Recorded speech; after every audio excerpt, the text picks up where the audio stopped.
주님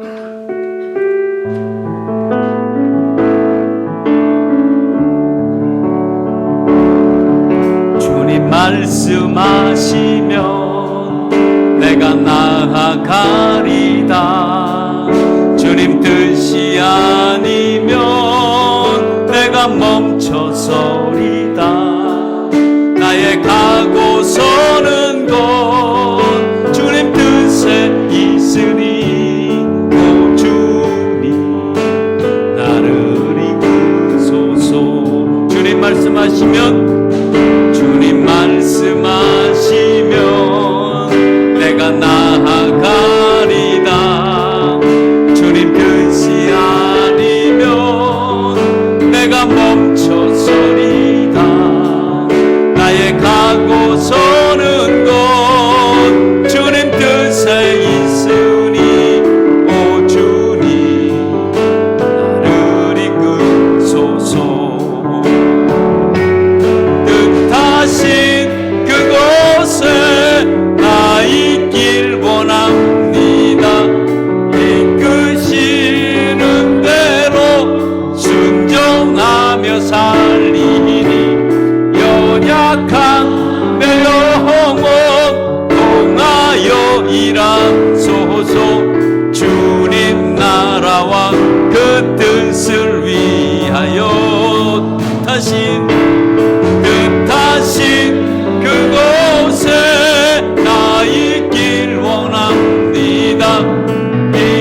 이끄시는 대로 순종하며 살리니 연약한 내 영혼 통하여 일하소서. 주님 나라와 그 뜻을 위하여 오 주님 나를 이끄소서. 주님 말씀하시면 주님 말씀하시면 내가 나아가리다. 주님 뜻이 내가 멈춰서리다. 내가 멈춰서리다. 나의 가고 서는 주님 뜻에 있으니 주님 뜻에 있으니 오 주님 나를 이끄소. 뜻하신 그곳에 나 있길 원합니다. 이끄시는데 순종하며 살리니 연약한 내 영혼 통하여 일하소서. 주님 나라와 그 뜻을 위 뜻하신 그 나 있길 원합니다. 나 있길 이끄시는 대로 순종하며 살리니 순종하며 살리니 연약한 내 영혼 통하여 일하소서. 주님 나라와 그 뜻을 위하여 오 주님 나를 이끄소서.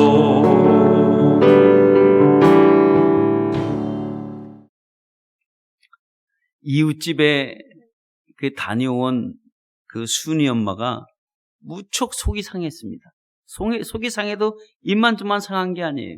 그 이유는 다른 게 아니라 이웃집 여자분이 생일날 남편으로부터 화장품 세트를 받은 거예요. 그러니까 이 화장품 세트를 받아놓고 그 순이 엄마에게 얼마나 자랑을 했는지 순이 엄마가 너무 속이 상한 거예요. 근데 마침 남편이 들어왔어요. 들어왔을 때 얼마나 막 신경질을 많이 부렸는지 그러면서 하는 얘기가 남편에게 얘기를 했습니다. 이웃집 남편은 이 생일날 이 화장품 세트를 사줘갖고 이렇게 자랑을 하는데 당신은 내 생일 때 해준 게 뭐가 있냐 이거예요. 고작 나 생일날 켄터키 프라이드 치킨 한 마리 사준 거 그게 생일로 때웠으니 그게 말이 되느냐고 막 그랬더니 남편이 혀를 차면서 그 여자 불쌍한 여자야. 아니 왜 그 여자가 불쌍한 여자야? 라고 하니까 남편이 이렇게 말했습니다. 그 여자가 당신처럼 이뻐봐. 화장품이 뭐가 필요하겠어? 우리는 뭐가 필요하겠어요? 우린 주님 한 사람으로 필요한 줄 믿습니다. 세상에 다 필요하겠죠. 그러나 정작 우리에게 필요한 것은 여러분 주님 한 분밖에는 우리가 필요 없는 줄 압니다. 오직 주님 믿고 여러분 한 주간 승리하시길 바랍니다. 여러분 우리가 기초를 주님께 두지 않으면 사실 우리가 어디다 의지할 데가 없는 우리들입니다. 그래서 우리가 주님께 의지하고 한 주간 승리하는 저와 여러분 되시기를 예수의 이름으로 축원합니다. 어떤 철학자가 이렇게 얘기했습니다. 인생이 인생다워지려면 어떻게 해야 되느냐? 여러분 인생이 인생다워지려면 저절로 되지를 않는다는 겁니다. 강철이 저절로 강철되지 않습니다. 열매가 저절로 열매 맺지 않습니다. 그러면 뭔가는 어떤 것을 통해서 열매를 맺기도 하고 강철이 되기도 합니다. 그거는 다른 것이 아니라 반드시 거쳐야 될 어떤 지나가야 될 과정을 거치지 않고는 절대로 열매가 맺어질 수 없고 강철될 수 없습니다. 우리가 어떤 사람들 보면 참 성숙한 인격을 소유하신 분들이 계십니다. 그러면 이 성숙한 인격은 본래 타고났을 때부터 성품이 그러기도 하겠지만 사실 이 성숙한 인격은 저절로 되는 것이 아니라 만들어지는 거라고 그래요. 그러면 이 만들어지는 이 과정이 있는데 이 과정이 어떤 과정일까요? 이런 과정은 어떤 과정이냐? 어떤 분들에겐 시련이고 어떤 분에겐 아픔이고 어떤 분들에겐 어려움이고 어떤 부분에 갖가지 넘어야 할 어떤 장애물을 넘고 나서야 그때 비로소 열매가 맺어질 수 있고 이 용광로의 뜨거운 불에 들어가서 강철이 나오듯이 오늘도 성숙한 인격을 소유하려면 지나갈 과정을 지나가야지만이 성숙한 인격이 될 수 있다고 합니다. 그러면 우리가 신앙 안에서도 마찬가지입니다. 우리가 신앙이 여러분 저절로 성장되어진다고 생각하십니까?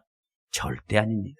우리의 신앙은 가만히 있어서 시간이 가면 저절로 성장되어지는 게 아니라 우리의 신앙도 역시 마찬가지로 어떠한 시련을 통과한 후에 우리가 전근같이 나와줄 때 그때 비로소 이 사람은 예수 믿는 사람이구나. 이 사람은 하나님의 사람이구나 라고 우리가 받을 수밖에 여러분 없습니다. 그래서 오늘도 우리가 인생 될 수 있는 것은 어떤 정말 시련과 연단을 통해서 우리가 성숙되어지고 우리가 나가게 되는 줄 우리가 믿습니다. 오늘 엘리야는 오늘 하나님의 사람이라고 오늘 소개하고 있습니다. 하나님의 사람이 되기까지 정말 엘리야가 이렇게 되기까지는 그냥 저절로 엘리야가 이렇게 되어졌느냐? 아니었습니다. 엘리야도 마찬가지로 어떤 시련과 연단 속에서 하나님이 정말 하나님의 사람으로 내 사람으로 만들어 놓은 과정이 있었기에 하나님의 사람이 되었다는 것입니다. 오늘 여기 우리가 읽었던 우리 열왕기상 17장의 마지막 부분에서는 어떤 이 말이 나오냐면 한 여인이 얘기하기를 이렇게 얘기합니다. 내가 이제야 당신이 하나님의 사람인 줄을 내가 이제 알겠습니다 라는 인정받는 내용이 오늘 17장 마지막 절 후반부에서 그렇게 소개하고 있습니다. 다시 말하면 명실공히 하나님의 사람이 되었다는 그 내용을 소개하고 있습니다. 이제는 엘리야가 하나님의 사람으로서 인정받기 지금까지는 많은 훈련과 연단과 이런 과정 속에 있었습니다. 이렇게 이방 여인에게 당신은 정말 하나님의 사람입니다 라고 칭찬을까지 들을 이때까지는 수많은 정말 어떤 그 과정 속에서 이루어진 내용들이 여러분 나오게 됩니다. 그래서 오늘도 이렇게 엘리야가 이렇게 정말 하나님의 사람이 이렇게 되기까지는 그는 훈련을 매일매일 받았고 또 매일매일 받으면서도 어디서 받았냐? 그가 알다시피 그 시내가에 그리 시내가에서 훈련을 받았고 그리고 이 사르밧이라는 이 지역에서 훈련을 매일매일 받았어요. 근데 훈련 받을 때 그냥 훈련 받은 게 아니라 그는 매일같이 하나님의 기적을 함께 경험하면서 훈련을 받게 되었습니다. 근데 오늘은 하나님이 또 다른 훈련을 지금 시키고 있습니다. 이 훈련은 어떤 훈련이라든가 어떤 과정이 끝나는 시점이 있는데 오늘 이 엘리야가 받았던 이 훈련은 끝나는 그 시점이 될 수가 있습니다. 근데 오늘 여기 시련이 엘리야도 그렇고 이해할 수 없는 일들이 그렇게 생기고 말았습니다.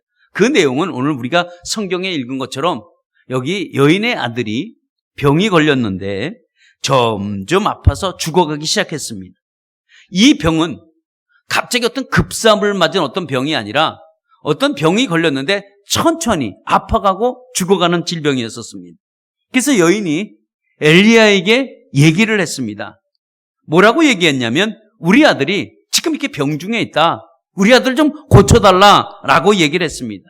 근데 엘리야는 그 아들을 보면서 아유 걱정하지 마라는 얘기했었습니다. 그래 걱정하지 그 말라는 그 이유는 하나님이 다 낫게 해주실 거다.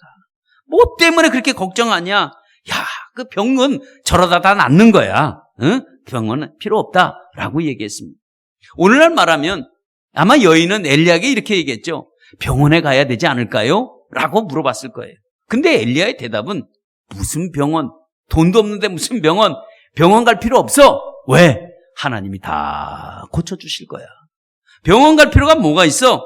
왜? 지금 하나님이 다 고치고 있는 중이다. 그러니 너무 염려하지 마라. 아주 그렇게 엘리야가 호언장담을 했습니다. 그리고 엘리야가 얘기했습니다. 하나님이 어떤 분이냐?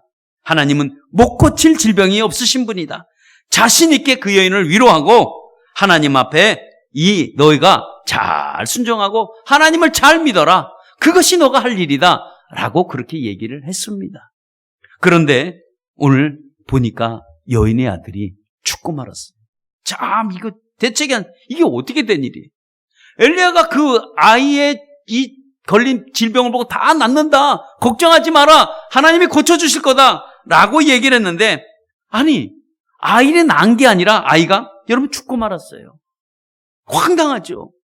그러니까 여인이 그 죽은 아들을 껴안고 아주 방성되고 가는 거예요. 처절하게 울부짖는 거예요. 아들이 죽었으니 안 그러겠어요? 예? 슬픔이 복받쳐서 올라오는 그 울부짖음을 갖고 계속 통곡하고 있는 거예요. 근데 그때 마침 엘리야가 들어왔습니다. 엘리야가 들어오니까 이 여인이 엘리야에게 다 퍼붓기 시작했습니다. 뭐라고 퍼붓었을까요? 당신이 나랑 무슨 상관이냐 이거예요. 그러면서 하는 얘기가 당신이 온 것은 우리 아들을 죽게 했기 때문에 왔다는 거예요. 예. 뭐가 괜찮다고? 나을 것이라고 염려하지 말라고? 당신 때문에 이렇게 됐다. 그러니까 당신이 살려라. 내 아들이 죽은 건 다 당신 책임이다. 당신이 책임져라. 하고 얘기를 합니다. 얼마나 당황스럽습니까? 엘리야도 더 이상 할 말이 없어요. 죽은 아들인데 어떻게 그걸 할 말이 있겠어요? 분명히 하나님 앞에 물어볼 때 하나님이 죽지 않을 것이다 라고 얘기를 했는데 죽은 아들을 보고 참 비통한 마음을 가져요. 이 비통한 마음은 엘리야나 여인이나 똑같습니다. 정말 진작에 병원이나 갔으면 라고 하는 후회도 들 수도 있겠죠. 그러면서 하는 얘기가 여인이 정말 당신이 하나님의 사람이냐 이거예요. 하나님의 사람이라면 어떻게 이럴 수가 있냐 이거예요. 당신이 내 아들을 죽인 거라는 거 그렇게 얘기합니다. 그러니까 이 모든 원인을 엘리야에게 다 돌리고 엘리야를 지금 원망하고 있는 내용이 나옵니다. 그러면서 한마디 더 붙이는데 당신이 우리 집에 안 왔다면 이런 일이 생기지 않았을 것이다 라고 얘기합니다. 그러나 곰곰이 생각해 보세요. 엘리야가 만약에 정말 안 찾아왔다면 이들은 벌써 죽고 말았을 겁니다. 왜냐하면 어차피 이 여인과 아들은 가뭄으로 인해서 마지막 한 끼를 먹고 죽으려고 했던 사람입니다. 근데 지금은 모든 원망과 그리고 저주와 그리고 모든 원인을 누구에게 돌리고 있냐면 엘리야에게 지금 다 돌리고 있습니다. 누구나 사람은 좋은 일을 할 때가 많이 있습니다. 어떻게든지 좀 잘 해보려고 하는 일들이 많이 있습니다. 근데 그 어떤 좋은 일을 한번 해보려다가 안 되면 원망은 누구에게 돌립니까? 원인은 다 내가 아니라 상대방에게 다 잘못이 있다고 원인을 돌릴 때가 많이 있습니다. 그러니까 원인을 나에게 찾으려고 하지 않고 원인을 다른 사람에게 찾으려고 해요. 특별히 원망 같은 건 그렇습니다. 이런 원망은 아주 가까운 사람에게 원망을 해요. 뭔가 좀 잘해보려고 했어요. 뭔가는 정말 열심히 해보려고 했다고. 뭔가는 좀 해보려고 자신있게 좀 해봤다가 그 일이 잘 되지 않으면 대부분 사람들이 원망을 하는데 그 원망을 누구에게 찾느냐? 아주 옆에 있는 가까운 사람에게 찾아요. 한번 생각해 보세요. 원망을 대부분 아내는 남편에게 원망할 때가 있고요. 또 아내는 남편에게, 남편은 아내에게 서로 원망을 돌릴 때가 많이 있습니다. 특별히 부모도 자식에게 원망 돌릴 때가 있고 또 부모는 자식에게 또 자식은 부모에게 원망 돌릴 때가 참 많이 있습니다. 또 어디 이것뿐입니까? 여러분 우리가 교회 안에서도 마찬가지입니다. 좋은 일을 해보려고 하는데 그게 잘 안 되면 원망을 자꾸 다른 데서 돌려서 찾으려고 할 때가 참 많이 있습니다. 근데 오늘 여기 보면 날마다 이 여인은 하나님의 은혜를 경험한 사람이에요. 누구보다도 하나님의 은혜를 잘 경험한 사람인데 오늘도 그 은혜를 이 여인이 지금 잊어먹고 있습니다. 매일 아침에 가루와 기름이 계속 나와요.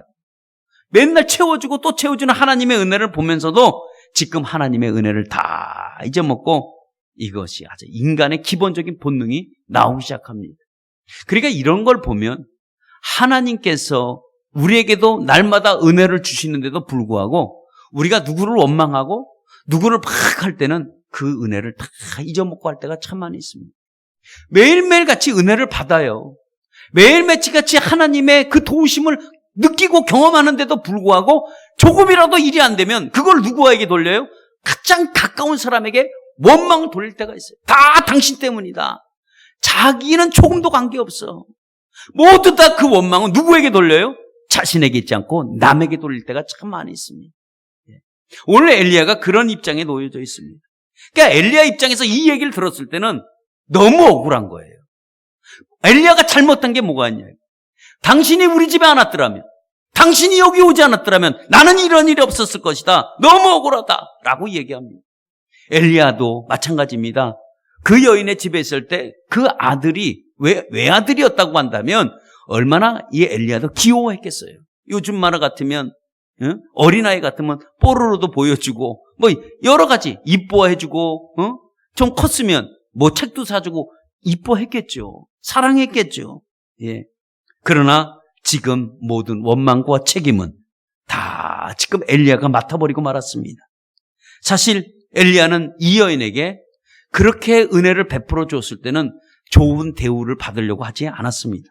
어떤 칭찬도 요구하지 않았습니다. 어떤 보상도 이 여인에게 바라지도 않았습니다. 근데 오늘 지금 이 얘기를 들을 때는 참으로 답답한 심령입니다. 그래서 하나님 앞에 엘리야도 얘기합니다. 왜 하나님 이런 감당할 수 없는 일이 왜 내게 있습니까?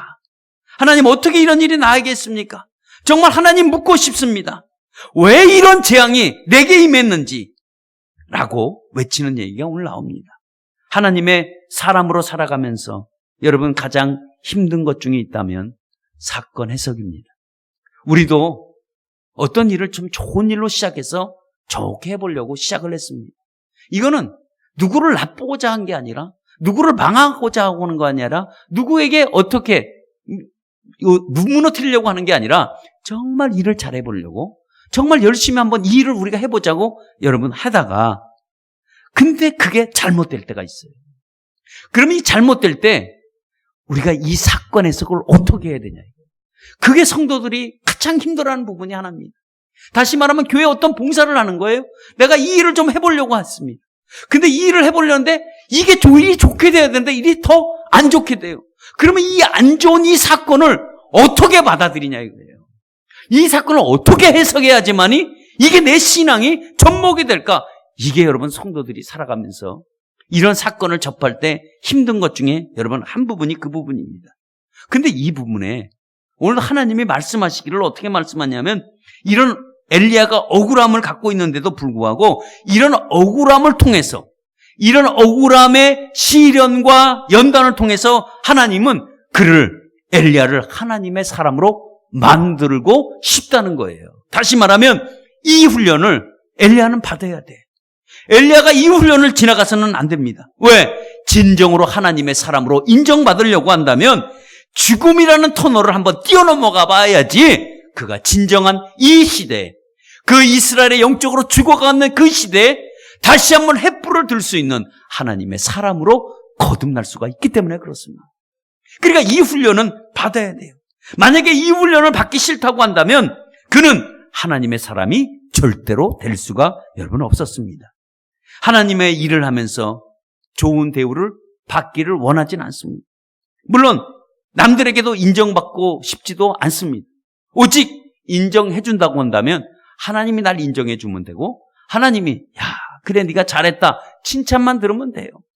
사람에겐 굳이 칭찬을 안 들어도 되고, 사람에겐 굳이 좋은 대우를 안 받아도 되고, 우리가 인정을 안 받아도 좋아요. 그런데 문제는 뭐냐면 이 일을 통해서 오해를 산다는 거예요. 이 일로 해서 비난을 받는다는 거예요. 나는 처음부터 잘하려고 이 일을 했는데 왜 거기에 오해를 해야 되고 왜 거기서 비난을 해야 되냐는 이거죠. 이것이 왜 그럴까요? 이것은 다른 것으로 해석되는 것이 아니라 이것이 훈련이라는 것을 엘리야가 알았다는 거예요. 우리도 믿음 생활을 하면서 우리의 믿음이 때때론 이러한 그 믿음 생활하면서 우리에게도 이런 일들이 참 비일비재합니다. 그럼 우리가 이런 일이 만났을 때 우리가 어떻게 되느냐? 그거는요, 우리가 성도 되기 위해서는 이런 일들을 겪어야 되는 줄 믿습니다. 여러분, 하나님의 사람이 되어야 되려면 이런 걸 반드시 겪어야 돼요. 반드시 이 훈련을 지나가야 됩니다. 반드시 이 훈련을 뛰어넘어가야 돼요. 그리고 오해도 받을 수 있습니다. 비난도 받을 수 있습니다. 그렇다고 오늘 엘리야가 오늘도 이 여인에게 비난과 그리고 책임 전가를 자기가 다 맡겼을 때 이 엘리야가 같이 화를 내면서 이것이 정말 내 잘못이냐? 이것이 내가 당신 아들을 죽인 거냐? 만약에 따지고 들었다면 여기서 엘리야는 더 이상 훈련의 과정을 바칠 수가 없습니다. 시대의 위대한 영웅이 나올 수가 없습니다. 그러나 시대의 영웅을 만들기 위해서는 비난을 받을 수도 있고요, 오해를 받을 수 있습니다. 지도자는 항상 오해 속에 살아가요. 지도자는 항상 비난을 받을 수 있습니다. 그런데 그 오해와 비난받기 싫다고 같이 항변해버리면 그 오해는 풀리지 않습니다. 그 비난 받아야 마땅합니다. 왜? 그게 훈련이기 때문에 그래요. 그리고 한번 생각해 보세요. 오해와 비난이 있는데 그 오해 속에, 많은 비난 속에 잘 감당하셨던 분이 있다면 그분이 예수님이십니다. 우리가 어떤 오해와 어떤 비난 속에서도 예수님이 받았던 그 모욕과 천대는 우리랑 비교할 수가 없습니다. 예수님은 그것을 다 감당했어요.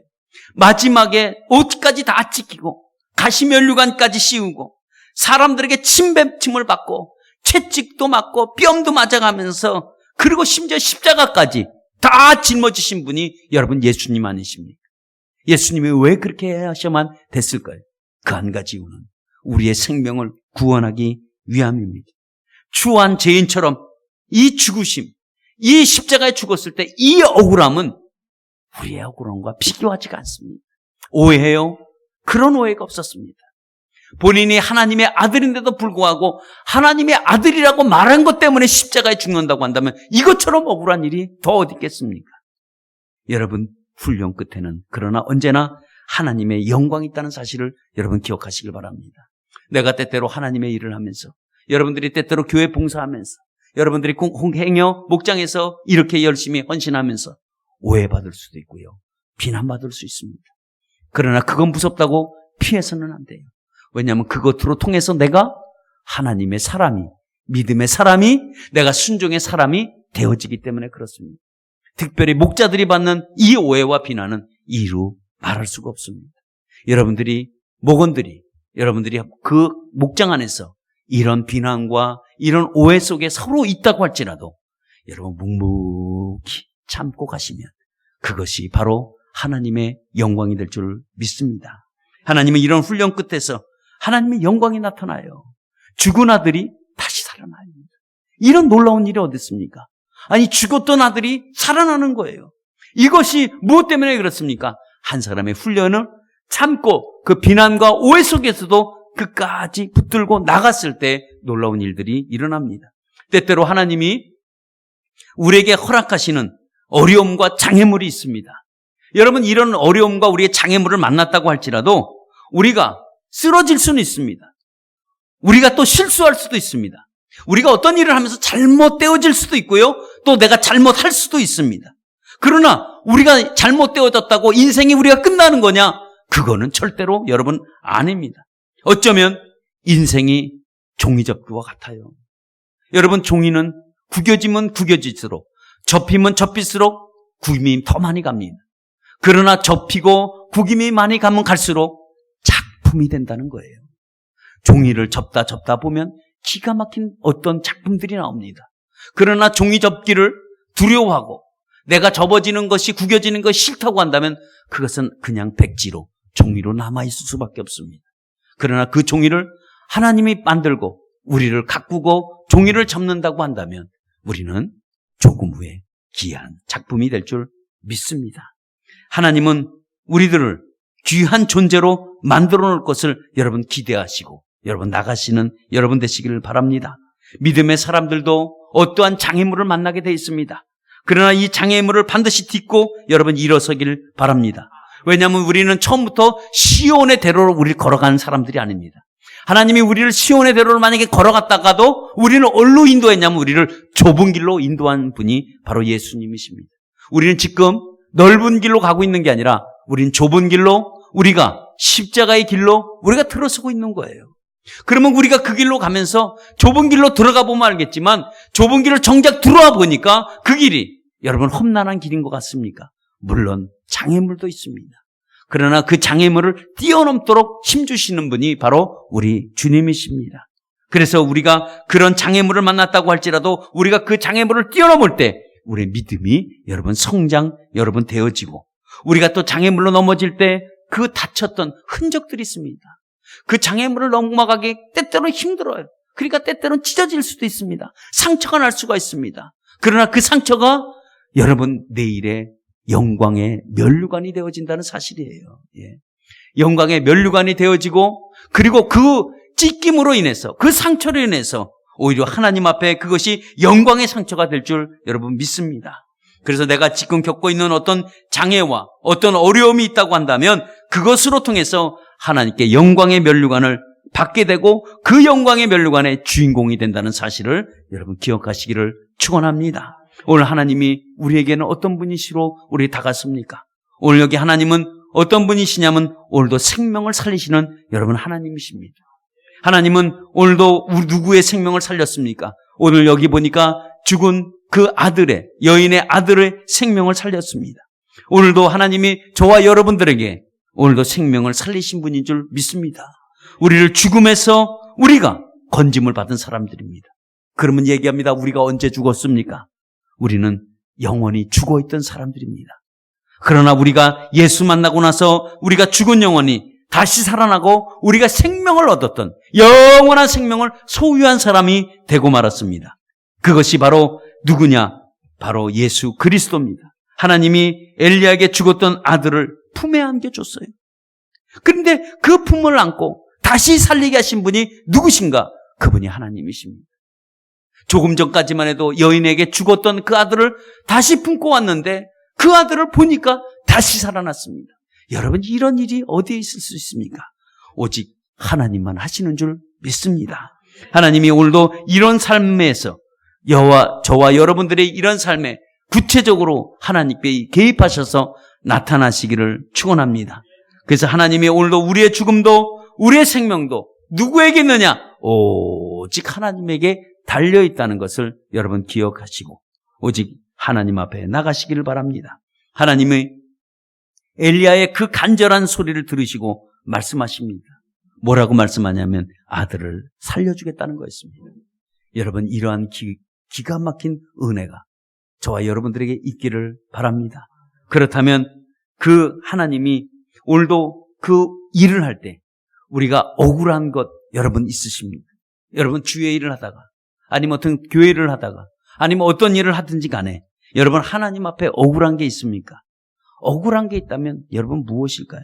무엇 때문에 힘들어할까요? 가장 여러분 힘들어하는 것이 뭘까요? 물질일 수도 있습니다. 네. 어떤 분들은 또 물질 때문에 힘들어하시는 분들도 계세요. 그러면 억울한 건 또 무엇이 있습니까? 여러분, 억울한 문제를 안고 나의 힘든 문제를 안고 다락으로 올라가시기를 축원합니다. 우리의 다락은 여러분 교회입니다. 오늘도 엘리야가 그 문제를 안고 자기가 있던 다락으로 올라갔습니다. 여러분, 우리의 갖고 있는 문제를 여러분 교회로 올라오시기를 바랍니다. 여러분 교회에 오시면 해결 못할 것이 없습니다.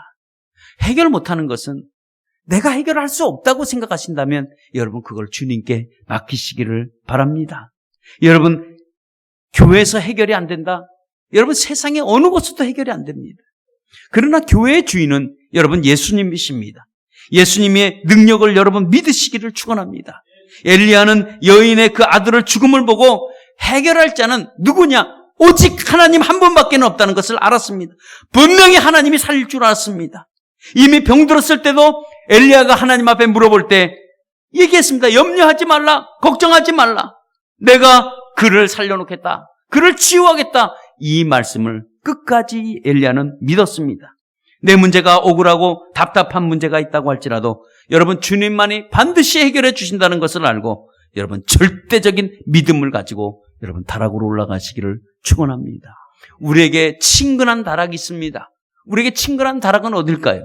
그것이 바로 여러분 목장입니다. 목장으로 갖고 가세요. 나의 억울함도 갖고 가세요. 나의 문제도 갖고 가세요. 나의 답답함도 갖고 가세요. 거기 갖고 가셔서 함께 부르짖고 오늘 엘리야처럼 여러분 기도해 보시기를 바랍니다. 그러면 어떤 문제가 해결 안 될 문제가 어디에 있습니까? 여러분 해결은 다 됩니다. 문제 해결은 됩니다. 시기가 언제냐? 여러분 그 시기의 문제이지 여러분 믿음의 그게 시간의 문제일 수도 있습니다. 그러면 어떤 문제가 있냐? 여러분 하나님을 믿으시되 끝까지 믿으시길 축원합니다. 한번 따라하겠습니다. 하나님을 믿되 끝까지 믿어야 된다. 오늘도 엘리야와 여인의 그 차이점이 있다면 하나님을 믿는 크기와 생각이 달랐습니다. 정말 정반대했습니다. 오늘 말씀을 통해서 우리가 분명히 깨달아야 되고 오늘 우리가 배워야 할 것이 있다면 오늘 우리 성도들은 어떠한 환경 속에서도 하나님을 끝까지 믿기를 축원합니다. 이 말 모르시는 분 계세요? 아무도 없을 거예요. 이 말은 다 할 거예요. 어떤 분이 너무 힘들어서 끝까지 하나님 믿어보세요 라면 다 알아. 근데 알고 있는데 그 삶의 부분에서 안 되어주는 거예요. 왜 안 되는 이유는 하나님을 끝까지 믿는다는 것만 알 뿐이지 믿어지지가 않는 거예요. 여러분 이거 차이점입니다. 지금 여인과 엘리야는 그 차이점입니다. 우리는 지금 그 사이점에 서서 사이길에서 서서 늘 방황하고 어려워하는 문제가 그 문제입니다. 여러분 우리가 주님을 믿는데 끝까지 믿어라. 여러분 아는 얘기 아니에요. 근데 이게 우리 삶 가운데서 그렇게 삶이 되어져야지만이 여러분 기적을 경험할 수 있는 겁니다. 그러니까 믿되 끝까지 믿으시기를 축원합니다. 예? 어떤 자리와 어떤 환경과 어떤 상황 속에서도 흔들릴 수는 있지만 여러분 그러나 그 하나님이 오늘 내 문제를 해결해 주신다라는 이 믿음을 갖고 여러분 끝까지 나가시기를 바랍니다. 이런 믿음이 없으면 절대로 문제 현장 속에서 아무것도 붙들 것이 없다는 것을 여러분 아시길 바랍니다. 그래서 여러분 믿음의 그물을 던지고 나면 건져야 될 거 아니에요. 건질 때 뭐가 올라올까요? 거기는 기적이라는 게 올라오게 되어 있습니다. 오늘도 마찬가지입니다. 오늘 여인의 아들이 살아있어요. 생명을 얻었습니다. 오늘 엘리야가 다시 생명을 살린 그 아들을 안고 여인에게 당당하게 얘기하는데 뭐라고 얘기를 해요? 보라! 라고 얘기하지 않습니까? 뭘 보라는 걸까요? 네 아들이 살았다는 겁니다. 봐라! 내가 뭐라고 그랬느냐? 너희 아들이 하나님이 반드시 고쳐준다고 했지 않느냐? 봐라! 병원 갈 필요 없다고 내가 얘기했지 않느냐? 내 말이 맞냐 안 맞냐? 지금 엘리야가 그것 따지고 있습니다. 염려하지 말라 그랬지. 걱정하지 말라 그랬지. 내 말이 틀렸냐? 그때 얘기합니다. 여인이요. 어떻게 하나님을 어떻게 알고 하나님은 능력이 무한하신 분이다 라고 했을 때 여인의 대답이 뭘까요? 그 대답이 정말 당신이 하나님의 사람입니다 라는 거예요.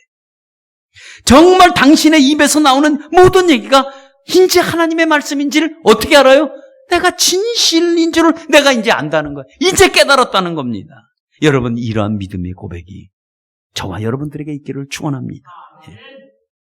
김창규 씨라고 있는데 나이가 69세입니다. 이 사람은 항상 밝고 참 잘 웃습니다.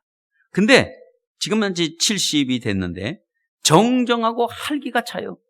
근데 그 사람을 속을 들여다보면 비슷한 연배 있는 사람들이 정말 다른 점이 참 많습니다. 뭐가 다른가? 속을 들여다보면요, 뱃속에 다른 사람들이 갖고 있어야 될 장기가 4개가 없습니다. 그가 8년 전에 그 2차례나 암 선고를 받고 신장을 한 개 띄었습니다. 그리고 췌장, 12지장, 비장까지 다 떼어냈습니다. 그런 후에 8년을 지나고 왔는데 암과 당뇨를 가지고 지금도 싸워서 이기고 있는데요. 혹은 그런 병들로 인해서 오늘도 그 싸우고 있는데 의사가 그 김창규 씨를 보면서 참 어떻게 기적이에요. 어떻게 이렇게 살아갈 수 있어요? 라는 거예요. 근데 본인은 항상 웃는 거예요. 왜 웃느냐? 이 사람이 김창규 씨가 얘기합니다. 나도 불편합니다. 왜냐하면 장기가 4개나 없는 것만큼 이 얼마나 산다는 것이 어려운지 모릅니다. 하루에 아침에 시작하자마자 약을 18개를 먹는데 하루에 혈당을 4번 재고 그리고 4번만 재는 게 아니라 아침 저녁으로 자기가 본인이 스스로 혈당 조사를 놓습니다. 왜냐하면 암세포를 발견된 이후에 그 췌장을 떼어냈기 때문에 인슐린의 분비가 불가능하다고 그래요. 그러니까 자동으로 평생 당뇨병 환자가 됐습니다.